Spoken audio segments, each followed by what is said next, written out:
of FSET information technology. I see a lot of folks on the line, and maybe there will be a few more that will join us. I am just going to go ahead and put this into presentation mode, and then I'm going to share my screen. So bear with me for just a second. So I know you're going to see the whole panel of slides, which is okay. It's quite all right. But we're going to talk about introduction to cybersecurity. I think this is probably a hot topic for most of you. It's constantly in the news. I think a lot of organizations don't have a great handle on what is a cyber event, what could it entail, what may it not entail, what are the implications, but more importantly, how do you start to risk mitigate in the event a cyber attack happens? I think the first thing you really need to be aware of is it's not a matter of if, it will be a matter of when. It is not, if you have a provider that tells you you are 100% safe, run, or your IT person tells you you're 100% safe, you need to reconsider that statement, because the reality of it is, unless you unplug, you will not be safe. Our whole lives are on the internet now, and really what it comes down to is your level of acceptable risk for your organization. So when we talk about introduction to cybersecurity, cyber threats are constantly evolving. They're learning new ways to optimize cybersecurity practices for individuals and create more secure presence online. So I've already introduced myself. Feel free, if you have questions throughout the presentation, to just drop them in the chat, and Madison will let me know that there's a question. Please don't have to wait till the end. Sometimes a burning question comes up right in the middle, and I'm happy to answer that along. So benefits of attending a session like this is gaining a comprehensive understanding of cybersecurity concepts and threats, empowering the users with practical tips on personal cybersecurity. So it's not just business, but also personally. What could you do in your personal life? Equipping businesses or organization with best practice to strengthen their cybersecurity defenses. And key takeaways for today would be following best practices laid out by ITIL, which is the Information Technology Infrastructure Library, as well as NIST, which is the National Institute of Standards and Technology. Providing ongoing and engaging cybersecurity training for employees. And this is frequently overlooked, as employees themselves are targeted vectors into these large-scale attacks. And using recommended and trusted resources. So here's what the truly amazing, alarming aspect lies, is that most of the prevailing cybersecurity issues that we face today could be mitigated already with existing methodologies, technology solutions, and policies readily available in the market. It's not so much a lack of the solutions, but the awareness and implementation that appears to be the challenge. So what we're going to cover today is the intro to cybersecurity, cyber threats, landscapes, and services, personal cyber hygiene, get cyber safe, and secure your accounts, devices, and connections. Okay, so intro to cybersecurity. So the defining concept, importance, and relevance in the digital age. So cybersecurity encompasses a really large and broad topic here. It includes any technologies, services, strategies, practice, or policies designed to secure people, data, infrastructure from a wide range of cyber attacks. So when we think about how cyber attacks happen, it's really important to think about the vector, or the way in which a cyber attack happens. So things like our phone, things like our email, things like our device, such as a laptop or a desktop computer, even things like your Facebook account, your Instagram account. If you're using TikTok, please don't use TikTok. These are all things that we call vectors. And vectors are the path in which a threat actor will try to invade your network, either personally or professionally. Okay, so this is not something that organizations can sort of hide in the sand on any longer, or put their head in the sand and say, it's not going to happen to me. The reality of it is that it happens on a daily basis, and it threatens the Canadian organizations more than you would know. And in terms of insurance payouts, it's in the millions at this point, just for particular organizations to get back up and running. So the threat landscape. So recognizing and avoiding common social engineering techniques. So social engineering is when a threat actor will target and start to research who they are, where they work, using their social media accounts to understand their personal life in which they are able to use to then hack systems. So social engineering is an illegal activity, but it accounts for 98% of cyber attacks. Okay. Social engineering is characterized by attacks who are coercing victims to divulge sensitive information by pretending that they know who the person is or they are a legitimate entity. So you may have heard some of the banking schemes that go around, or not even banking, it's more an invoicing scheme. So contractor sends it to either your finance department or your CEO and says, please pay this invoice. And then from there, money is released and it is not to a legitimate entity. Identity theft through phishing attacks is the most common form of social engineering. Phishing attacks are happening when they are phishing you through your email. So you think that you are responding to a legitimate organization, a legitimate counterpart, but it is not. Over 70% of the data breaches start with phishing or social engineering attacks. Okay, so when we think that through that, 98% are actually happening through social engineering, and it's because their two most common places is it's starting from phishing or social engineering. You can employ several prevention strategies to avoid social engineering, from set up multi-factor authentication. We've talked about this a lot before. So MFA, or multi-factor authentication, should be on every single account that you have personally and for your business or organization.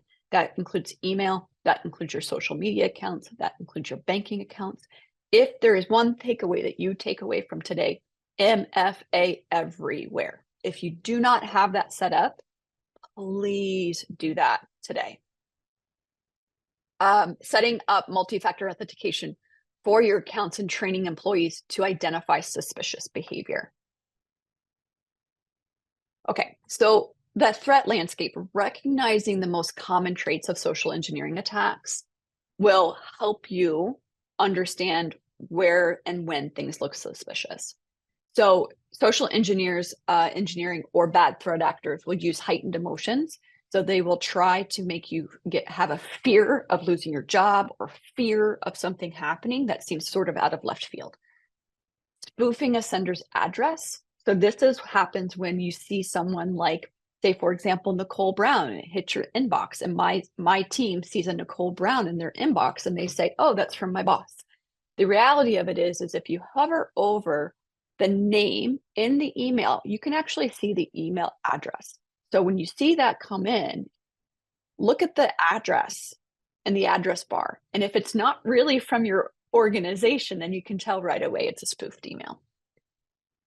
Strange friend requests, everybody gets these. I think everybody's probably recognized this in their social accounts.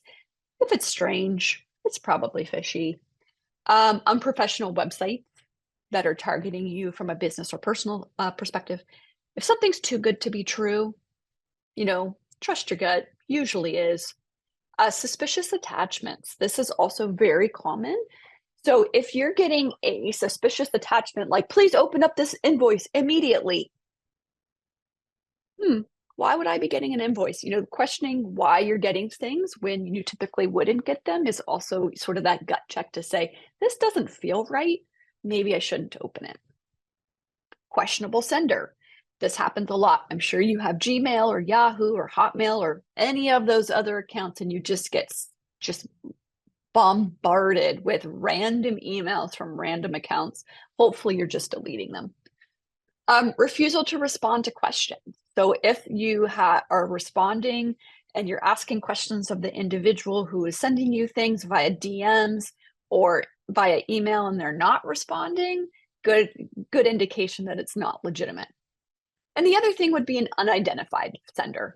So if there's something that's coming from, xyzhdlt@gmail.com, don't open it. Again, good indication that it is not legitimate.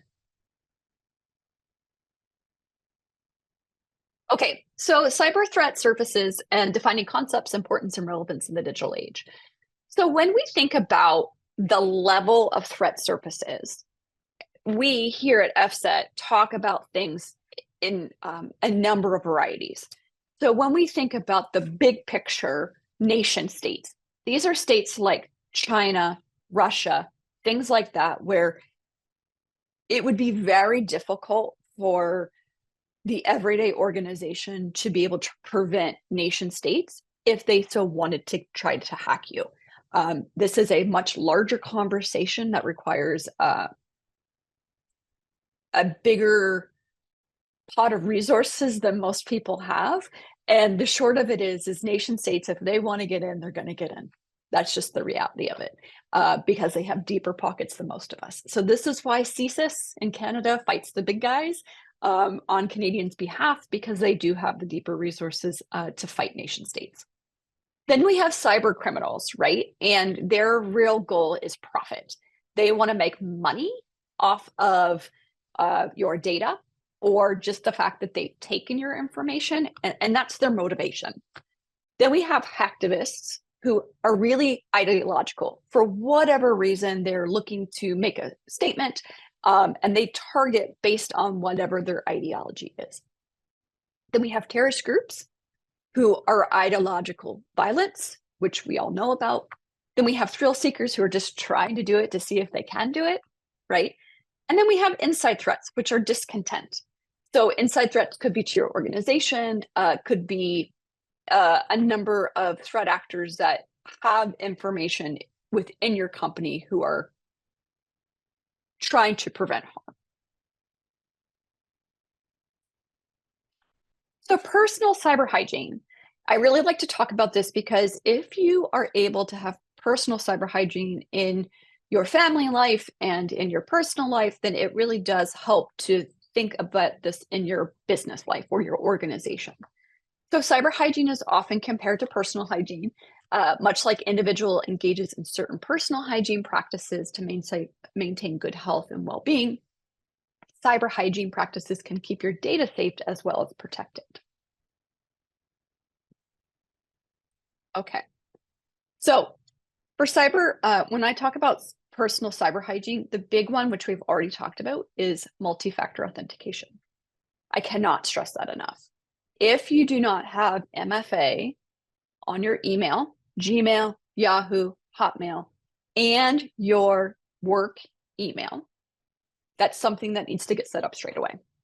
If your organization doesn't do this, this is something that you need to take to an executive director or your IT about why you are not using MFA. If you are not using multi-factor authentication in your banking, this is something that you need to do today. Again, for the same reason, because all of these threat actors here are seeking ways for low-hanging fruit. They're looking for people, and it's not that it'll be particularly targeted to you. It could also be a bot that's just looking, and they're looking for low-hanging fruit. With MFA, it requires you to authenticate that you are who you say you are. And if that code doesn't come through, or you get a code and you know that you didn't access, then you know someone's trying to access your account. There is a very popular Facebook one that's happening right now where folks who have MFA are getting bombarded with MFA requests because they're trying to make people just get frustrated and that they'll approve the MFA. But if you know that you haven't logged in and you're getting bombarded with MFA requests, then you straight away know that it is someone trying to hack your account. It happened to me. I just don't respond. And it is annoying, but you just let it go. And eventually they'll go away because you haven't authorized them to access your account. Does that make sense? I think that makes sense. So one way to keep your information private. So Get Cyber Safe is a national public awareness campaign created to inform Canadians about cybersecurity and simple steps that they can take to protect themselves online. Your online accounts contain a lot of information about you, and making sure your information stays safe. You want to keep that safe in all your accounts safe. The other big thing I would say about the digital and cyber hygiene is not reusing the same password. How many of you have your favorite password and you use it across the board? That's a really big issue. And the reason why that's a big issue is because if one site gets hacked, and that is the exact same password that you're using for banking and other things, guess what? That password is now in the public domain. And password stuffing is a real thing. It does happen. So MFA everywhere and different passwords. If you say, oh, but I have my passwords, it's a deviation of something similar, that's still not good enough. Look into getting a password manager. These things exist for a reason because at the end of the day, the stronger the password, and with MFA, you can protect yourself very easily with current tools that are already on the market. Okay, so this jumps right into our account. So passphrases, passwords, and PINs. Keeping your personal information safe by using unique and complex passwords and phrases for every account and every device. Multi-factor authentication, you've already heard me say it a lot. Key to keeping your information safe by enabling MFA to add an extra layer of security on your accounts and devices.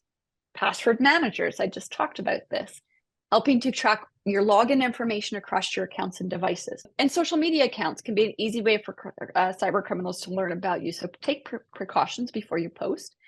When we think about password managers, some of you may already be using it and not recognize it. If you have an Apple device, an iOS device, you might be using the Apple Password Manager. That's when it creates a unique ID or a unique password for each individual site that you are using.